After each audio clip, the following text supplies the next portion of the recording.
नमस्कार, आप देख रहे हैं सृष्टि लाइव टीवी। इस समय हमारी टीम चिरैया प्रखंड के माधोपुर गांव में उपस्थित है, जहां माधोपुर गांव के 2 होनहार बच्चों ने सीआरपीएफ में सफलता प्राप्त की है। उनकी सफलता के बाद पूरे गांव में जश्न का माहौल है। पूरे गांव में दीपावली और ईद मनाए जा रहे हैं। लोग इन दोनों बच्चों के गुदरी का लाल बता रहे हैं। इनकी सफलता पर प्रसन्न होकर समाजसेवी डॉक्टर वकील अहमद एवं राजद नेता अच्छे लाल यादव ने एक समारोह का आयोजन कर उन्हें सम्मानित किया तथा अंग वस्त्र प्रदान किया और आगे बढ़ने की शुभकामनाएं प्रदान की। आपको बता दें कि यह सम्मान समारोह समाजसेवी डॉक्टर वकील अहमद के द्वारा उनके दरवाजे पर आयोजित किया गया था, जिसमें राजद नेता और चिरैया विधानसभा क्षेत्र के पूर्व प्रत्याशी अच्छे लाल यादव भी उपस्थित थे। अच्छे लाल यादव ने कहा कि शिक्षा बहुत बड़ी चीज़ है, जिसे हासिल करके इन बच्चों ने माधोपुर जैसे गांव को राष्ट्रीय फलक पर उभारने का काम किया है। वहीं समाजसेवी डॉक्टर वकील ने प्रसन्नता व्यक्त करते हुए कहा कि हमारे गांव के लिए यह गौरव की बात है। इन बच्चों ने पूरे देश प्रदेश में माधोपुर के नाम का डंका बजा दिया है, जिससे हम लोगों को अतिशय खुशी है। उन्होंने कहा कि ये बच्चे आगे बढ़ते रहें, हमारी शुभकामना इनके साथ है। उन्होंने कहा कि गांव के अन्य बच्चे भी इस मुकाम को हासिल करेंगे, ऐसा अनुमान लगाया जा रहा है। सिलेक्शन आप लोगों का हो गया? कब से ट्रेनिंग में जा रहे हैं? इसका लास्ट डेट 22 तारीख तक हम लोग को ज्वाइनिंग करना है, लेकिन उससे पहले जाएंगे। अच्छा, थर्ड अटेम्प्ट में आपने जो हासिल किया है, क्या लग रहा है आपको? बड़ी खुशी हो रही होगी। खुशी तो है, लेकिन पहले होता तो और खुशी मिलती है। कितने भाई बहन हैं आप? मेरा 3 सिस्टर है, 2 भाई हैं। बड़े आफी हैं? जी, भाई भी बड़े हैं। छोटा भाई भी पढ़ता होगा? जी, वो भी तैयारी करता है। क्या संदेश देना चाहेंगे आप अपने छोटे भाई सहित बाकी जो है अपने से जूनियर बच्चों को? यही कहना चाहेंगे कि अपना जो बच्चा अपना पढ़ता है मैट्रिक इंटर करके छोड़ देता है, उसको अपना थोड़ा आगे ले, ध्यान से पढ़ा कीजिए। उसके बाद जो मेरा एपी हुआ चयन हुआ है, उसका भी हो जाएगा। सेल्फ स्टडी यदि बच्चा करता है तो उसको कितना घंटा पढ़ना चाहिए? 8 से 9 घंटा पढ़ना चाहिए कोचिंग के अलावा, उसके बाद हो जाएगा। कोचिंग के अलावा 8 से 9 घंटा पढ़ना चाहिए। आपके माता पिता क्या करते हैं? मेरा तो पिताजी डेथ कर चुके हैं, लेकिन माँ है। माँ गृहिणी है। आपका क्या नाम है बुआ? जी, मेरा नाम रविंद्र कुमार। आप कहाँ रहकर तैयारी कर रहे थे? हम पटना रहते थे। आपका कौन अटेम्प्ट है? दूसरा अटेम्प्ट। दूसरा अटेम्प्ट। किस पद पर चयन हुआ है आपका? CRPF, central reserve police force. कैसा महसूस कर रहे हैं आप? बहुत खुश हैं, लेकिन पहले की अपेक्षा अभी कम है। क्यों? क्योंकि मेरे पिताजी डेट किए 2022 में। अगर पिताजी रहते तो और खुशी होती। अच्छा, पिताजी नहीं है। पिताजी के जाने का गम है। जी जी माँ तो है? जी जी माँ गृहिणी है? जी जी माँ को तो बड़ी खुशी हुई होगी। जी। आप क्या संदेश देना चाहेंगे बच्चों को? संदेश यही देना चाहेंगे कि जो भी अगर मैट्रिक या इंटर कर लेते हैं लोग, उसके बाद कोई गांव के लोग आगे तक लेवल अपना बढ़ाना नहीं चाहते हैं। फर्स्ट बात ये है गांव और देहात के लोगों की। उसके आगे अगर 1 साल 2 साल 3 साल अगर टाइम वेस्ट करते हैं स्टडी के पीरियड, तब आप सक्सेस हो सकते हैं। जैसे हम लोग मैट्रिक 2017 में किए हैं और इंटर 2019 में किए हैं, और ग्रेजुएशन फाइनल हुआ है 2023 में। 24 में खींच खाच के ले आया है और 24 में सिलेक्शन हुआ है। 2017 से लेकर 24 तक अभी तक अथक प्रयास के साथ मैंने लगातार संघर्ष करते रहे हैं। मैंने आप युवाओं को ये कहना चाहेंगे कि संघर्ष से बाज नहीं आना चाहिए। जी जी संघर्ष में लगे रहना चाहिए। एक बार फेल हुए, फिर दूसरा अटेम्प्ट पे जब होगा एकदम फाइनल होगा। और कुछ करने का लक्ष्य है? जी, बीपीएससी वगैरह? बिहार दुर्ग की तैयारी करते थे। अच्छा अच्छा।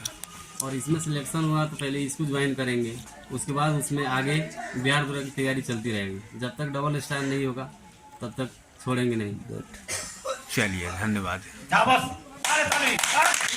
आप इन बच्चों के संबंध में क्या कहना चाहेंगे डॉक्टर साहब? हमको तो ये सुनने के बाद में जब हम आए गांव में सुने कि मेरे गांव ही के बच्चे ने ये नाम उज्ज्वल किया है तो हमको काफ़ी खुशी हुई।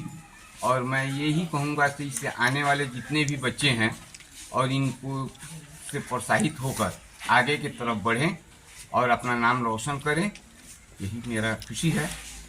क्योंकि इन दोनों बच्चों ने जी काफ़ी विपरीत परिस्थिति में रह करके इस मुकाम को हासिल किया है। जी जी। दोनों के पिताजी नहीं हैं और पिताजी का नहीं होना एक बहुत बड़ा माने पीड़ा है, बहुत बड़ा कष्ट है। और इन तमाम कष्टों को झेलते हुए भी इन बच्चों ने इस मुकाम को हासिल किया है, तो मुझे लगता है कि इससे युवाओं को भी कुछ सीखना चाहिए। इनसे जो पीछे के बच्चे हैं उन बच्चों को भी सीखना चाहिए। उन बच्चों को ये बात समझनी चाहिए कि कितना कष्ट झेल करके इन लोगों ने मुकाम को हासिल किया है और माधोपुर जैसे गांव को उज्जवल किया है। माधोपुर जैसे गांव को राष्ट्रीय फलक पर उभारने का काम किया है। और ये सारे लोगों को तो ये एक मायने गरीब का लड़का और माँ विधवा होते हुए भी इन लोगों को अपने दुख तकलीफ को सहते हुए इन लोगों को आगे के वर्षे तक पहुंचा दिए, ये कम बड़ी बात नहीं है। इसके लिए गांव के लोगों को खुशी हासिल करनी चाहिए और इसके लिए पूरा प्रोत्साहन होना चाहिए। दोनों बच्चे सीआरपीएफ कंप्लीट किए हैं। माधोपुर जैसे गांव में रहकर, छोटे से गांव में रहकर, और काफ़ी जो है माने विघ्न बाधाओं को झेलते हुए ये दोनों बच्चे इस मुकाम को हासिल किए हैं। इस संदर्भ में आपको क्या कहना है प्रमुख जी? सबसे बड़ी चीज़ है पत्रकार बंधु, बच्चे के सम्मान आपको पहुँचने के लिए लाख लाख धन्यवाद देता हूँ। साथ ही दोनों बच्चे जो कामयाबी को हासिल किए हैं, अपने मिशन पर कामयाब हुए हैं, इसके लिए नए साल भी है, 9 वर्ष की हार्दिक बधाई और शुभकामना देता हूँ। साथ ही जो हमारे बच्चे मिशन की कामयाबी के लिए अपने मन क्रम वचन को एकाग्र करके जो कामयाब हुए हैं, मैं इन बच्चे के माध्यम से ये बताना चाहता हूँ, जो आने वाले मेरे भविष्य के बच्चे हैं, आप ये जान लीजिए, हमारे बाबा भीमराव अंबेडकर कहकर चले गए, शिक्षा वो शेरनी का दूध है कि जो शिक्षा पाता है वो दहाड़ता है।